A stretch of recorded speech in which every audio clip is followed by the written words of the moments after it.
चलिए कल क्या पढ़े थे अपन लोग? परमाणु के बारे में, है ना।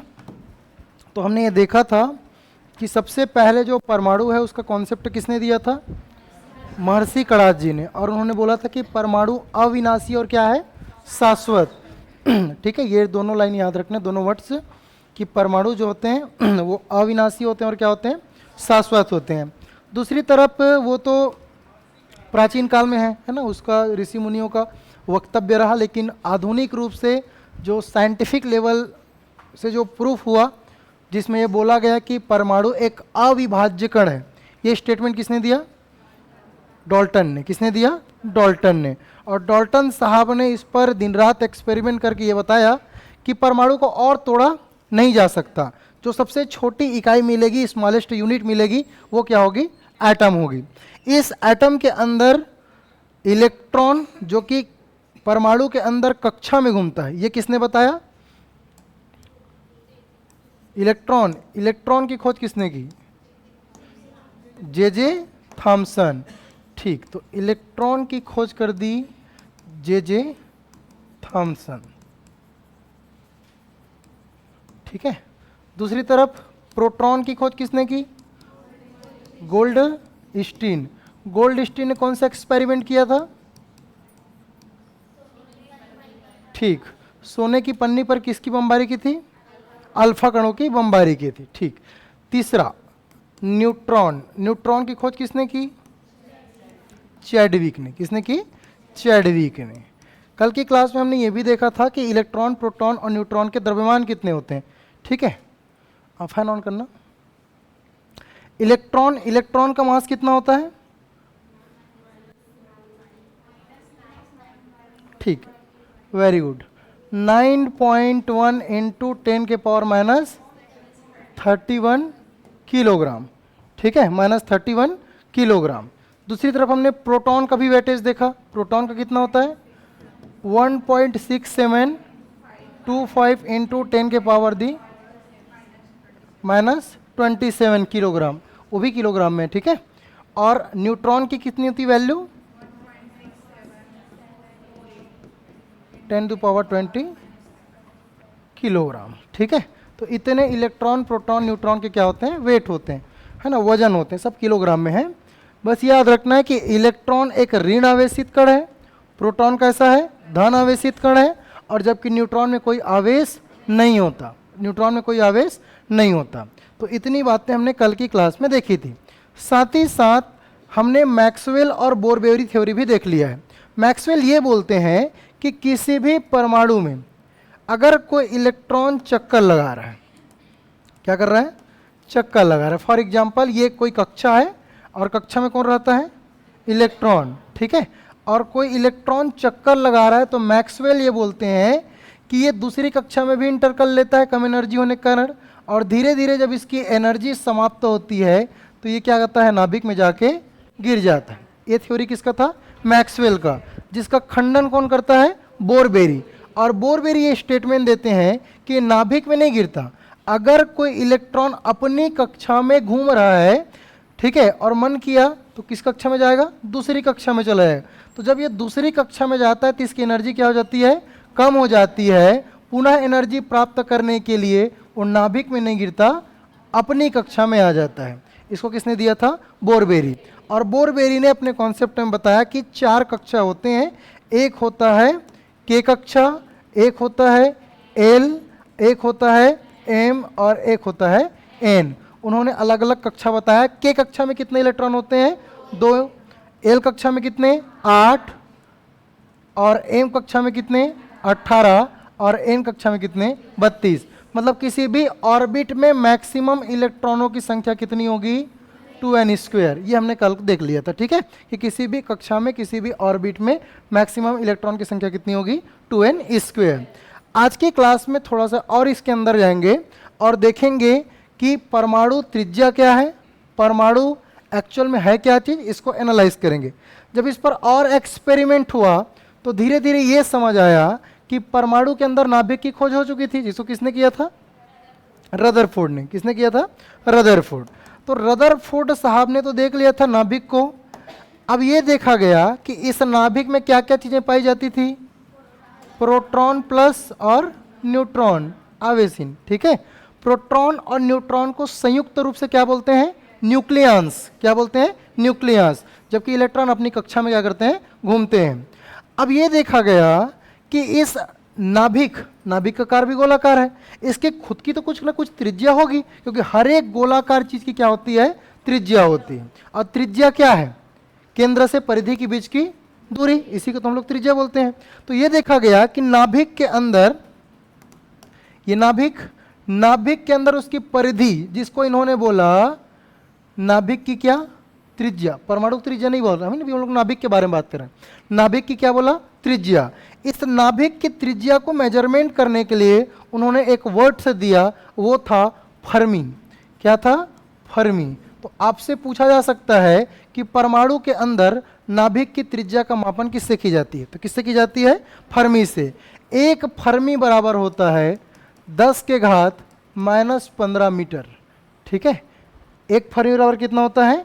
10 के घात -15 मीटर। ये सब लिखते चलो, ठीक है। ये और उसमें नहीं लिखाऊंगा, जो थ्योरी पोर्शंस रहेगा उसको मैं लिखा दूंगा। बाकी जो कुछ है ना, जो समझने वाली चीज़ें हैं, पॉइंट वाली चीज़ें हैं, वो बिल्कुल आप नोट में नोट डाउन करते जाएं। तो एक फर्मी बराबर कितना? 10 के घात -15 मीटर। अब 1 मीटर अपने आप में इतना होता है, सोचो 10 के घात -15, -15 मतलब बहुत छोटा है ना, माइनस मतलब बहुत ही छोटा ना। तो 10 के घात -15 मीटर बराबर क्या होता है? एक फर्मी होता है। तो फर्मी से हम किसको मापेंगे? नाभिक की त्रिज्या को। किसको नापेंगे? नाभिक की त्रिज्या। तो नाभिक की त्रिज्या को मापने के लिए हम किसका उपयोग करते हैं? फर्मी की। अब खुद परमाणु अपने आप में गोलाकार है, तो परमाणु को भी अपनी क्या होगी? अपने आप में त्रिज्या होगी। चूंकि ये परमाणु, और परमाणु की त्रिज्या यहां से यहां तक, या तो यहां तक बोलो, या तो यहां से यहां तक बोलो, या तो यहां से यहां तक, मतलब परमाणु की भी अपने आप में क्या होगी? त्रिज्या होगी। चूंकि इसकी भी केंद्र है, और केंद्र से परिधि के बीच की दूरी क्या कहलाती है? त्रिज्या कहलाती है। इसको मेजरमेंट करने के लिए, परमाणु की त्रिज्या को मेजरमेंट करने के लिए, चूंकि थोड़ा सा बड़ा साइज है ना इससे, अब उससे तो बड़ा ही होगा, तो इसको मापने के लिए वर्ड्स किया गया एंगस्ट्रॉम। क्या किया गया? एंगस्ट्रॉम। और एक एंगस्ट्रॉम बराबर होता है 10 के घात -10 मीटर, माइनस में होता है, ठीक है। 10 के घात -10 मीटर। तो ये पूछा जाता है कि नाभिक की त्रिज्या को किससे मेजरमेंट करते हैं? तो किससे करते हैं? फर्मी से। जोर से बोलेंगे, किससे करते हैं? फर्मी। और परमाणु की त्रिज्या को मापने के लिए एंगस्ट्रॉम। एक एंगस्ट्रॉम बराबर कितना? 10 के घात -10 मीटर। और एक फर्मी बराबर कितना? ठीक, 10 के घात -15 मीटर। अब ये परमाणु जो हम लोग कल से पढ़ते आ रहे हैं, एक्चुअल में है क्या चीज? 3 चीज से मिलकर बनी हुई है। एक बनी किससे? प्रोटॉन, दूसरा न्यूट्रॉन, और तीसरा किससे? इलेक्ट्रॉन। चूंकि हमने इसको स्थायी कण भी बोला है, इलेक्ट्रॉन, प्रोटॉन और न्यूट्रॉन। मतलब हर एक चीज, जितनी भी चीजें आपको दिखाई दे रही है, लोहा से लेके पत्थर, टेबल, कुर्सी, जितने भी चीजें हैं जो आप उपयोग कर रहे हैं, पेन, पेंसिल, रबर, जितनी भी चीजें, पानी की बॉटल, यहाँ तक कि माइक, मोबाइल, जिससे भी आप देख रहे हैं, सब किससे मिलकर बना है? परमाणु। जैसे वहां पे हम लोग क्या पढ़ते थे अभी 2-4 दिन पहले? कोशिका। हर एक चीज किससे मिलकर बना था? कोशिका। कोशिका के बाद क्या पढ़े थे आप लोग? ऊतक। ऊतक के बाद क्या? ऊतक के बाद क्या? अंग। अंग के बाद क्या? अंग तंत्र। और अंग तंत्र के बाद क्या? शरीर। तो वैसे ही हर एक छोटी चीज क्या है? परमाणु है। और परमाणु से ही मिलके क्या बनेगा? मटेरियल बनेगा। फिर आगे देखेंगे उसको। फिलहाल अभी हम बात करते हैं परमाणु के बारे में। अब ये परमाणु जिसमें इलेक्ट्रॉन है, प्रोटॉन और क्या है? न्यूट्रॉन है। तो हर एक मटेरियल में क्या होगा? इलेक्ट्रॉन, प्रोटॉन और न्यूट्रॉन। ये कॉन्सेप्ट आएगा फिजिक्स में काम, ठीक है, आगे जब पढ़ेंगे तो याद रखना है कि हर एक मटेरियल किससे मिलकर बना है? इलेक्ट्रॉन, प्रोटॉन और न्यूट्रॉन। अब ये इलेक्ट्रॉन, प्रोटॉन और न्यूट्रॉन्स हैं, इसकी दूरी को हम लोग मेजरमेंट कर लिए। अब हम देखते हैं कि नाभिक के अंदर पाया जाता है क्या? प्रोटॉन, जो कि क्या है? धन आवेशित कण। किसी भी परमाणु में कितने प्रोटॉन्स हैं? किसी भी परमाणु में, परमाणु मतलब नाभिक के अंदर है ना, किसी भी परमाणु में कितने प्रोटॉन्स हैं, ये बताता है परमाणु क्रमांक, ठीक है। किसी भी, ठीक है, किसी भी परमाणु में कितने प्रोटॉन्स हैं वो क्या बताएगा? परमाणु क्रमांक, ठीक है। दूसरी तरफ जितने प्रोटॉन्स होंगे, जितने क्या होंगे, प्रोटॉन्स होंगे, उतने ही क्या होंगे, इलेक्ट्रॉन्स होंगे। फॉर एग्जाम्पल किसी परमाणु के अंदर 6 क्या है, प्रोटॉन है, तो इलेक्ट्रॉन की संख्या कितनी होगी, 6 ही होगी। ठीक है, तो उसका परमाणु क्रमांक कितना होगा, 6, और उसको क्या रिप्रेजेंट करेगा, कार्बन। किस रिप्रेजेंट करेंगे, कार्बन। वैसे किसी परमाणु में प्रोटॉन की संख्या कितनी है, 1। प्रोटॉन की संख्या कितनी है, 1, तो उसमें इलेक्ट्रॉन की संख्या भी कितनी होगी, 1। तो ये परमाणु क्रमांक कितना शो करेगा, 1, और 1 किसका है, हाइड्रोजन। फिर उसको नाम दे दिया हाइड्रोजन। अगर 100 है तो कुछ और नाम दे दिए, 20 है तो कुछ और नाम दे दिए, 30 है तो कुछ और नाम दे दिए। इस प्रकार से इसका नाम देखते हैं। लेकिन परमाणु क्रमांक तो ठीक है।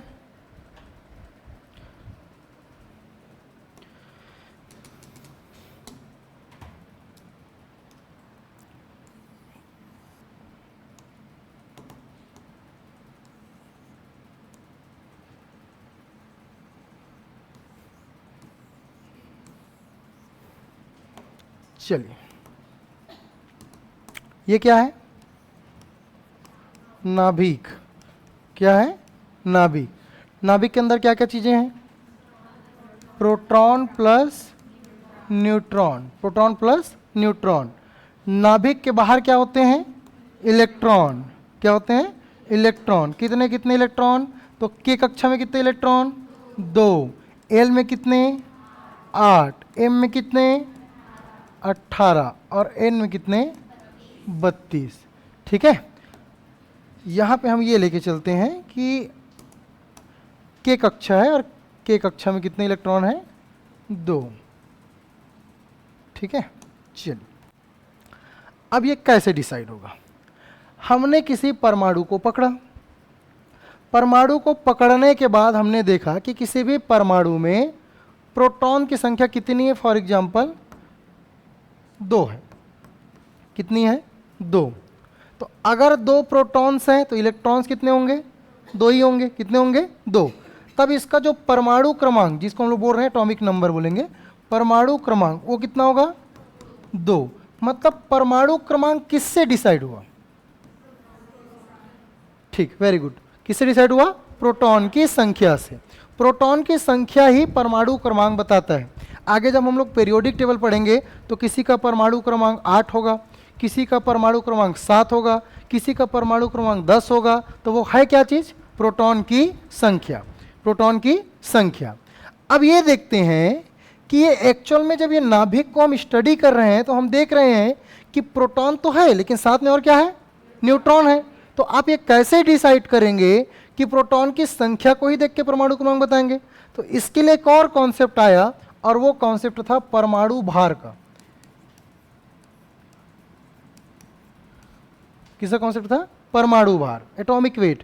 एक्चुअल में परमाणु भार है क्या चीज, सुन लो सुन लो सुन लो, ठीक है, थ्योरी चीज लिखवा दूंगा, टेंशन मत लो। परमाणु भार है क्या चीज, परमाणु जो भार है ये है प्रोटॉन प्लस न्यूट्रॉन। मतलब कुल मिला के नाभिक का वजन ही क्या है, परमाणु भार है, वही ना, क्योंकि नाभिक के अंदर क्या है, प्रोटॉन प्लस न्यूट्रॉन। तो प्रोटॉन और न्यूट्रॉन दोनों से मिलकर क्या बन रहा है, नाभिक, और इन्हीं का वजन क्या कहलाएगा, परमाणु भार।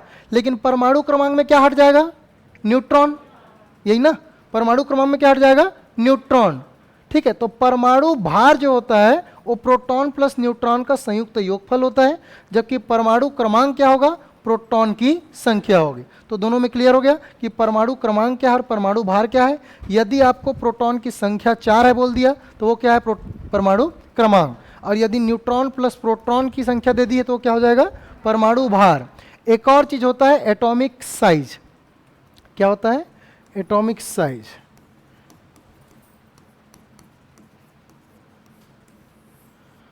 परमाणु का आकार।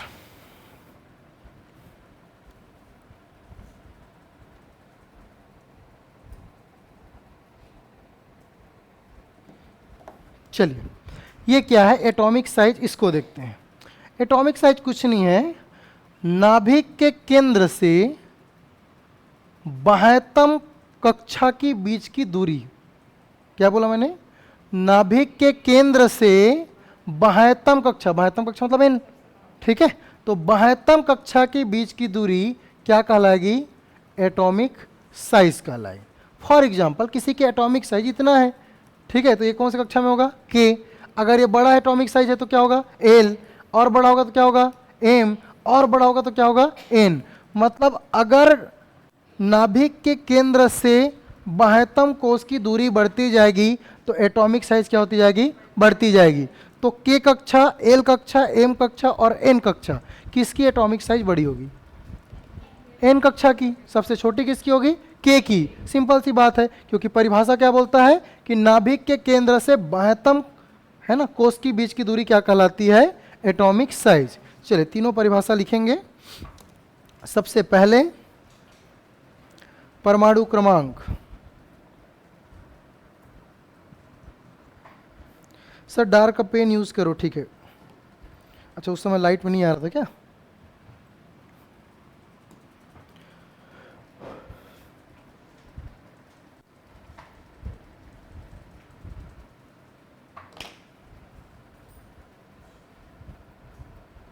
चलिए परमाणु संख्या, एटॉमिक नंबर।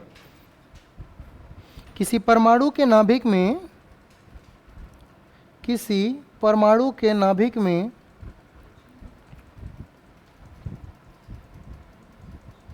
मौजूद प्रोटॉनों की संख्या, किसी परमाणु के नाभिक में मौजूद प्रोटॉनों की संख्या परमाणु संख्या कहलाता है। समझ आ गया क्या है ना। किसी भी परमाणु के नाभिक में मौजूद प्रोटॉन की संख्या परमाणु संख्या कहलाता है। ऑल इन वाले बच्चे कुछ भी डाउट होगा तो पूछ लेना, ठीक है। नहीं समझ आएगा तो डबल पूछ लेना, कोई दिक्कत नहीं है, ठीक है। लेकिन गलत नहीं लिखना है, ठीक है, और गलत समझना भी नहीं है। किसी परमाणु के नाभिक में मौजूद प्रोटॉन की संख्या क्या कहलाती है, परमाणु संख्या। इसे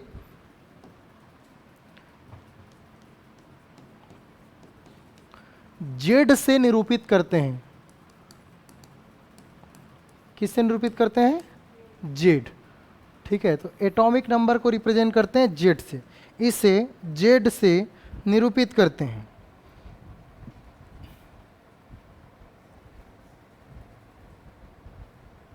पहचान, पहचान कैसे पहचानोगे, प्रत्येक तत्व की परमाणु संख्या अद्वितीय है। मतलब हर एक, जितने भी तत्व आगे हम लोग पढ़ने जाएंगे, सबकी परमाणु संख्या क्या होगी, अलग होगी। किसी में 10 प्रोटॉन, किसी में 20, है ना। तो परमाणु संख्या क्या होगी, अद्वितीय होगी, जो उसे दूसरे तत्वों से अलग करती है, जो उसे दूसरे तत्वों से अलग करती है, जो उसे दूसरे तत्वों से अलग करती है। उदाहरण, उदाहरण, उदाहरण, कार्बन के सभी परमाणुओं की परमाणु संख्या 6 होती है। कार्बन के सभी परमाणुओं की परमाणु संख्या 6 होती है, क्योंकि उसके नाभिक में कितने प्रोटॉन होंगे, 6, क्योंकि उसके नाभिक में 6 प्रोटॉन होती हैं। गुड आफ्टरनून भाई। क्योंकि उसके नाभिक में 6 प्रोटॉन्स होती है। हाइड्रोजन के नाभिक में कितने प्रोटॉन होंगे, 1, तो उसका परमाणु संख्या क्या हो जाएगा, 1, ठीक है। सेकेंड,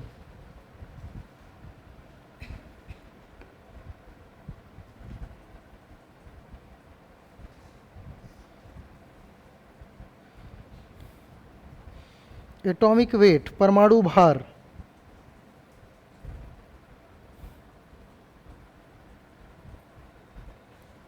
परमाणु भार या परमाणु द्रव्यमान भी बोलते हैं।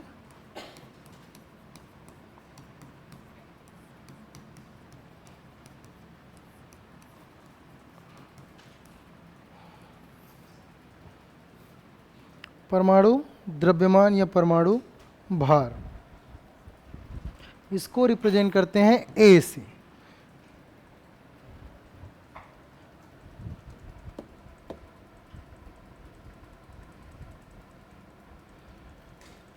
प्रोटॉन और न्यूट्रॉन की संख्या के योग को प्रोटॉन और न्यूट्रॉन के संख्या के योग को परमाणु भार या परमाणु द्रव्यमान कहते हैं। ठीक है, कुछ नहीं है, ये है प्रोटॉन की संख्या और ये क्या है, प्रोटॉन प्लस न्यूट्रॉन की संख्या। तो प्रोटॉन और न्यूट्रॉन की संख्या ही क्या है, परमाणु भार।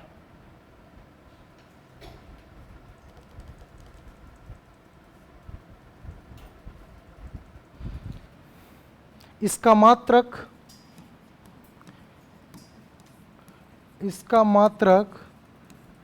AMU, इसका मात्रक क्या है, AMU, atomic mass unit, AMU।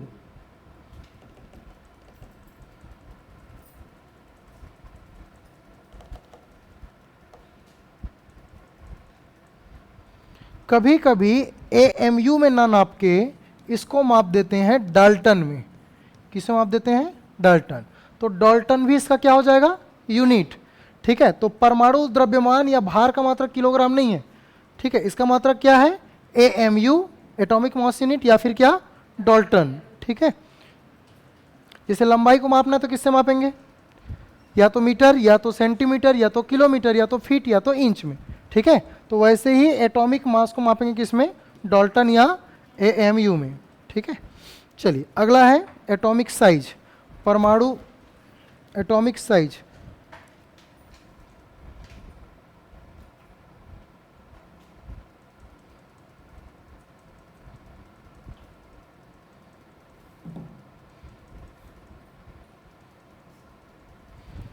Atomic size, इसको बोलते हैं परमाणुवीय त्रिज्या या परमाणु त्रिज्या,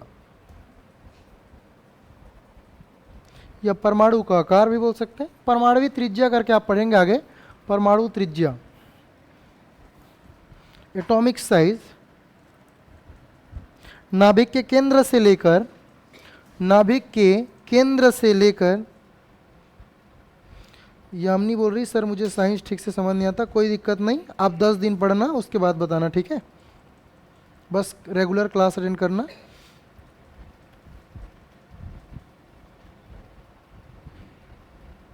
बायोलॉजी पढ़े हो कि नहीं पढ़े हो,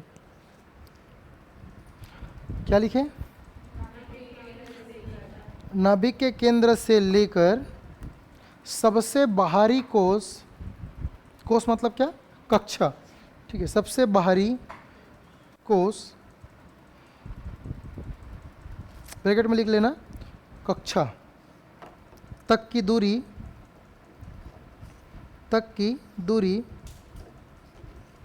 जिसे परमाणुवीय त्रिज्या कहते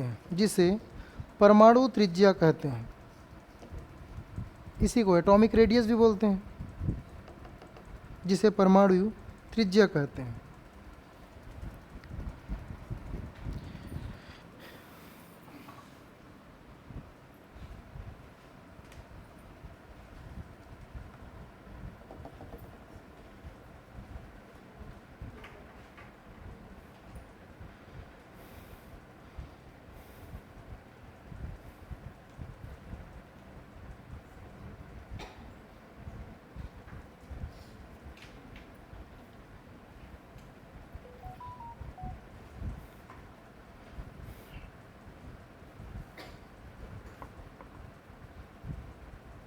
इसे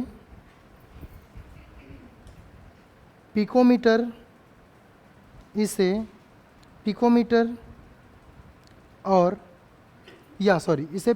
या नैनोमीटर में मापा जाता है। इसे पिकोमीटर या नैनोमीटर से मापा जाता है। इसे पिकोमीटर या नैनोमीटर से मापा जाता है। किससे मापते हैं? पिकोमीटर और नैनोमीटर। ठीक है, चलिए अब 3 महत्वपूर्ण कॉन्सेप्ट आप समझने वाले हैं।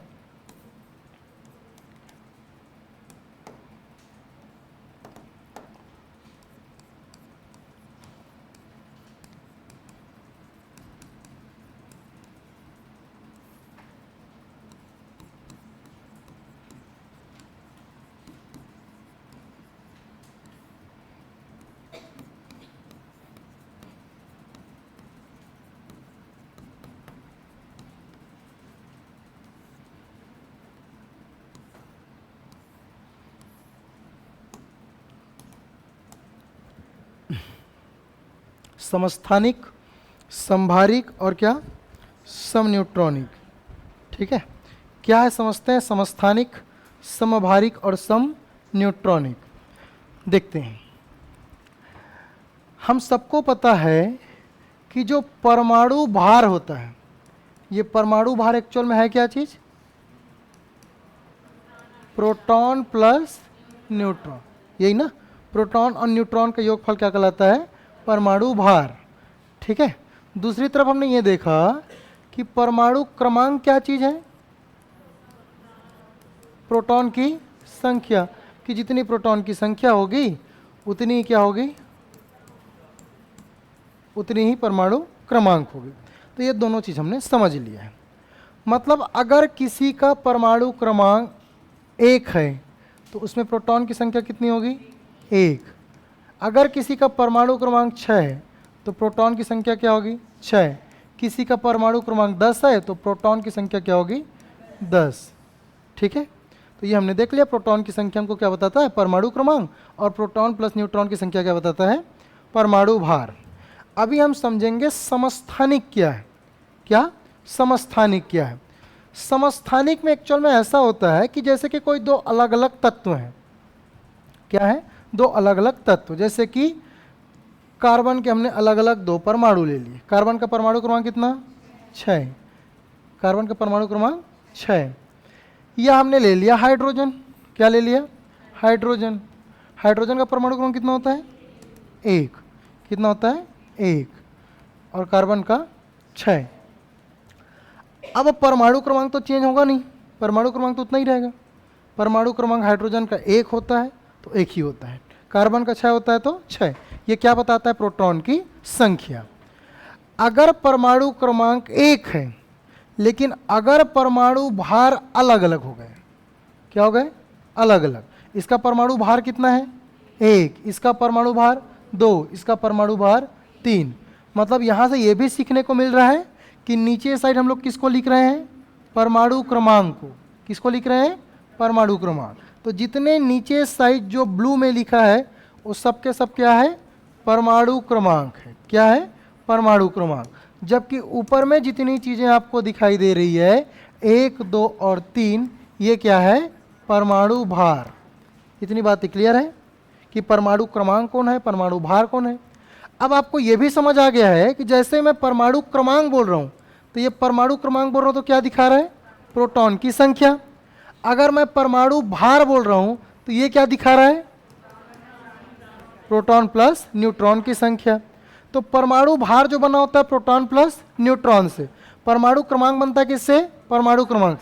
फॉर एग्जांपल हाइड्रोजन का परमाणु क्रमांक 1 है, यहां भी परमाणु क्रमांक कितना है, 1 है, यहां भी परमाणु क्रमांक कितना है, 1। लेकिन इसके परमाणु भार तो अलग अलग है, 1, 2, 3। अब इसको अलग अलग नाम दे देते हैं, जैसे इसको बोल दिए प्रोटियम, इसको बोल दिए ड्यूट्रियम और इसको बोल दिए ट्रिटियम। कल कोई बच्ची पूछ रही थी प्रिया पटेल कि सर प्रोटियम क्या है, तो ये प्रोटियम, ये ड्यूटेरियम और ये ट्राइटियम, ये हाइड्रोजन के समस्थानिक हुए। क्या हुए, समस्थानिक। समस्थानिक कहने का मतलब है कि उसके परमाणु क्रमांक तो उतने ही रहेंगे, बस उसके परमाणु भार क्या हो जाएंगे, अलग अलग। खानदान उसी के हैं, ठीक है, बस उसके क्या है, बस फोटोकॉपी प्रिंट आउट है, उसी के जैसे क्या करेगा, व्यवहार करेगा।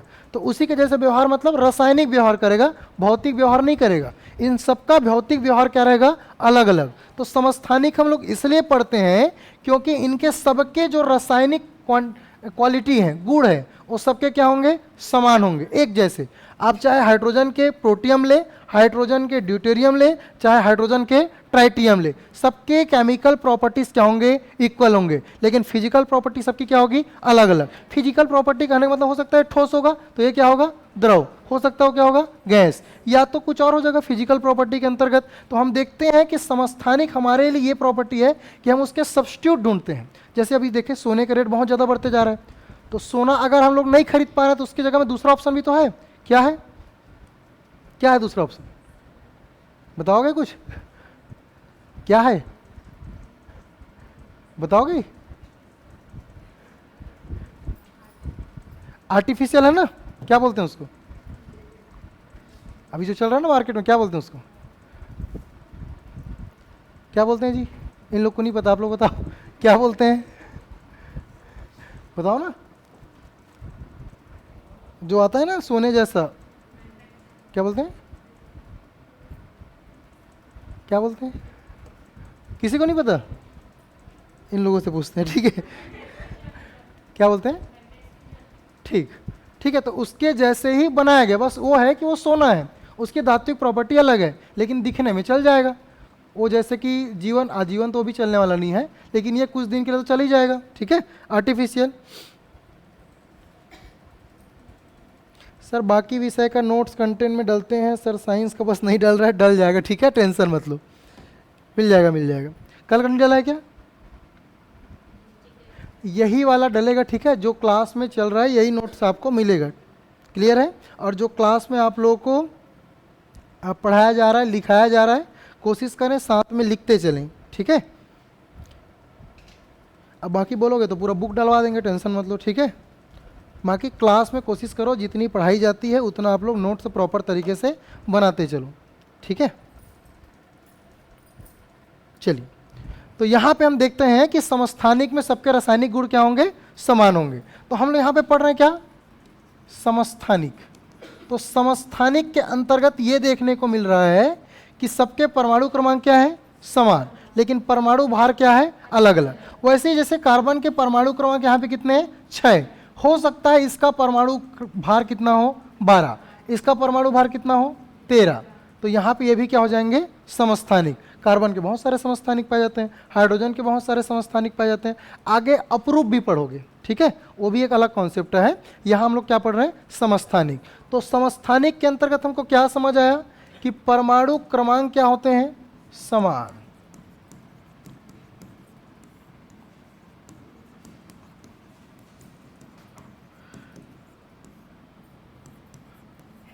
तथा परमाणु भार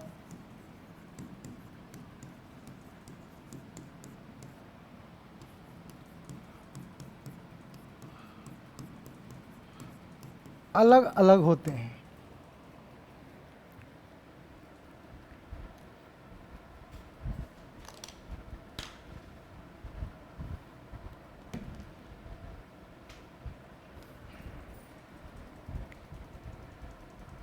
परमाणु क्रमांक क्या होते हैं, समान, और परमाणु भार क्या होते हैं, अलग अलग। इसे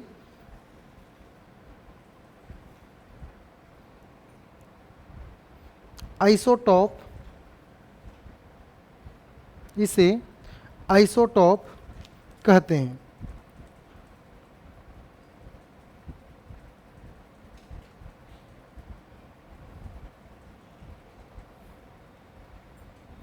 ठीक है, कुछ पॉइंट लिखेंगे। पहला पॉइंट, समान रासायनिक गुण, समान रासायनिक गुण। क्या सबकी प्रोटॉन संख्या समान है, आप ही लोग बताओ। अभी जैसे आप लोगों ने समझा, ठीक है, क्या समझा आपने, जैसे कि हाइड्रोजन, हमने हाइड्रोजन का एग्जाम्पल लिया। हाइड्रोजन का परमाणु क्रमांक 1, लेकिन इसके परमाणु भार अलग अलग, किसी का 1, किसी का 2, किसी का 3। और जिसका परमाणु क्रमांक समान हो लेकिन परमाणु भार अलग अलग हो, उसको हम लोग क्या बोल रहे हैं, समस्थानिक या आइसोटॉप, ठीक है। तो क्या इसको देख के बताओ कि क्या इसके सबके प्रोटॉन की संख्या समान है कि नहीं है, समान है। सबका प्रोटॉन का क्रमांक कितना है, 1 है ना, इसमें भी 1 है, इसमें भी 1 है, और इसमें भी 1 है। तो पहली प्रॉपर्टी है समान रासायनिक गुण, जिसमें प्रोटॉन की संख्या समान होने के कारण, जिसमें प्रोटॉन की संख्या समान होने के कारण रासायनिक गुण समान होते हैं। रासायनिक गुण क्या होते हैं, पढ़ा रहे हैं, इससे लिखते नहीं बनता सर, ठीक है, डलवा देंगे यार, ठीक है, टेंशन मत लो।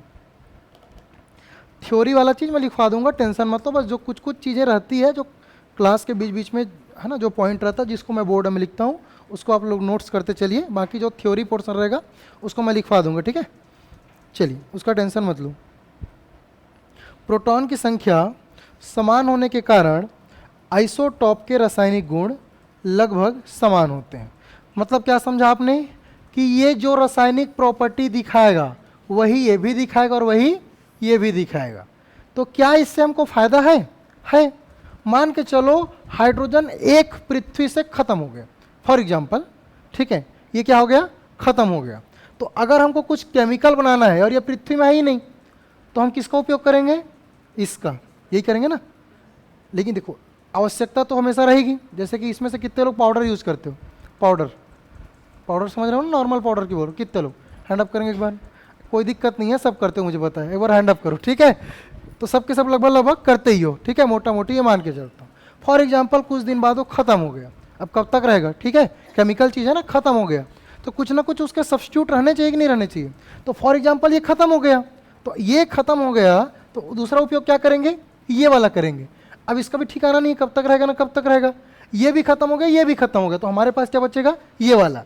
तो ये हमारे लिए बेनिफिशियरी है, इसीलिए साइंस दिनों दिन ग्रोथ कर रहा है, क्योंकि हमारे पास बहुत सारे क्या आ चुके हैं, सब्स्टिट्यूट। हमने देखा सबसे पहले टेबल पंखा खिटिर खिटिर बजता था, उसके बाद एक बड़ा वाला आया एकदम से खतरनाक टाइप का आवाज़ वाला, फिर धीरे धीरे कूलर आया, फिर कूलर में बहुत सारे मॉडिफाई हुए, अलग अलग कूलर आए, फिर धीरे से उसमें पानी डालने वाला सुविधा आया। एक बार ऐसा है कि रूम कूलर जिसमें पानी की आवश्यकता नहीं है, बढ़िया ठंडा ठंडा हवा देता है। फिर कूलर के बाद क्या है, एसी। एक दिन ऐसा आएगा कि एसी भी नहीं लगेगा, हवा आते रहेगा ठंडा ठंडा, कुछ और सिस्टम आ जाएगा, ठीक है, मतलब कुछ हो सकता है चेंजेस। तो ये सब क्या है, सब्स्टिट्यूट है ना, सबके सब क्या है, सब्स्टिट्यूट। हम लोग 6वीं 7वीं क्लास में किसमें पढ़ते थे, ब्लैक बोर्ड में, है ना, लाते थे वो क्या, एक बिंगराज क्या बोलते हैं उसको, नहीं, वो कलर करने के लिए क्या, वो पेड़ पौधा आता था ना, क्या बोलते थे, क्या, हाँ, तो उसको लाते थे, फिर कोयला वोयला पोत पात के, है ना, पूरा काला, ठीक है, और काला, और टीचर का कुर्सी भी काला कर देते थे, ठीक है, ताकि उसमें बैठे और उसका पूरा काला हो जाए, ठीक है, तो ऐसा करते थे। फिर धीरे धीरे हमने देखा कि वो वाला बोर्ड आया, क्या बोलते हैं, मार्कर वाला, ठीक है, मार्कर बोर्ड में पढ़ाए भी उसी में, मार्कर बोर्ड में। फिर वो दोनों स्लाइड वाला है कि एक साइड हम लोग चौक में भी लिख सकते हैं, दूसरा साइड किस में, मार्कर में, जिसको ग्रीन बोर्ड हम लोग बोले। फिर अभी क्या आ चुका है, स्मार्ट बोर्ड, कुछ लिखने की जरूरत नहीं है, पीपीटी बना के ले आओ, पढ़ाते रहो, ये भी सुविधा है ना। भले मैं नहीं कर रहा हूँ, लेकिन हो सकता है ये भी कर सकते हैं कि हमने पीपीटी बना दिया, बस पढ़े जा रहे हैं, ठीक है, ये भी हो सकता है। तो बहुत सारे आइडियाज़ हैं, कुछ दिन बाद पता चले कुछ और आए, ठीक है, वो हम लोग कहाँ पढ़ेंगे, TLM, टीचिंग लर्निंग मटेरियल में, ठीक है। तो आज के क्लास में इतना ही, ठीक है, कल की क्लास में हम लोग फिर आगे कॉन्सेप्ट को देखेंगे। तब तक के लिए स्वस्थ रहिए, मस्त रहिए, थैंक यू सो मच।